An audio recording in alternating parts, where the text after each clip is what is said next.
విశాఖ అంటే ఇకపై glass bridge కూడా గుర్తుకు వస్తుందని నగరవాసులు పర్యాటకులు సంతోషం వ్యక్తం చేస్తున్నారు. గ్లాస్ బ్రిడ్జిపై నుంచి విశాఖ అందాలను వీక్షించడం చెప్పలేని అనుభూతిని ఇస్తోందని అంటున్నారు. టూరిస్ట్కి ఎంతో చాలా సంతోషంగా ఇస్తారండి. ఎందుకంటే ఎక్కడో మన విదేశాల్లోని యూరప్లో ఎక్కడో మనం వెళ్ళి చూడవలసి ఉంటుంది. కానీ అలా కాకుండా ఎవరు వచ్చినా సరే ఇక్కడ ఒక సుందరవనం అని ఎప్పుడో పేరుంది విశాఖ అంటే. అలాగా అందులో ఇది ఒక భాగం కైలాసగిరి కొండపైన. ఆ కైలాసగిరి కొండపైన ఎంతో వంతెన చక్కగా ఇక్కడ గాజు బ్రిడ్జి అనేది ఓపెన్ చేశారు. ఎక్కడెక్కడికో వెళ్ళి చూడాల్సిన పని లేకుండా ఈ గ్లాస్ బ్రిడ్జికి వస్తే సిటీ వ్యూ, బీచ్ అంతా చాలా అద్భుతంగా ఉంది.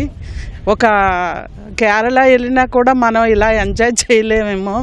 విశాఖపట్నం వచ్చి మీరు ఈ కైలాసగిరిని చూస్తారని భావిస్తున్నాను. వైజాగ్ ఇటీస్ అందరూ కూడా ప్రౌడ్గా ఫీల్ అయ్యే మూమెంట్ ఈరోజు.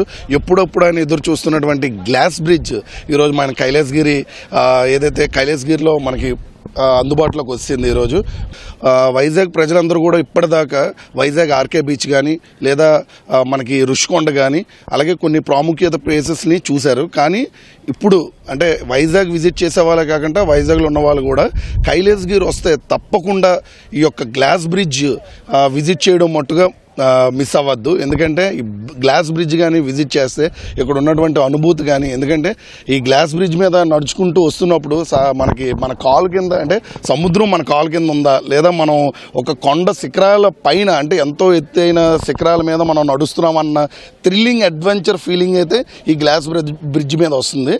అసలు సూపర్ గుడ్ ఎక్స్పీరియన్స్ సార్. అసలు అది మూవ్ ఆన్ అవుతుంటే జస్ట్ భయం అయితే వేస్తుంది కానీ ఎక్స్పీరియన్స్ సూపర్ సార్. అసలు చాలా బాగుంది.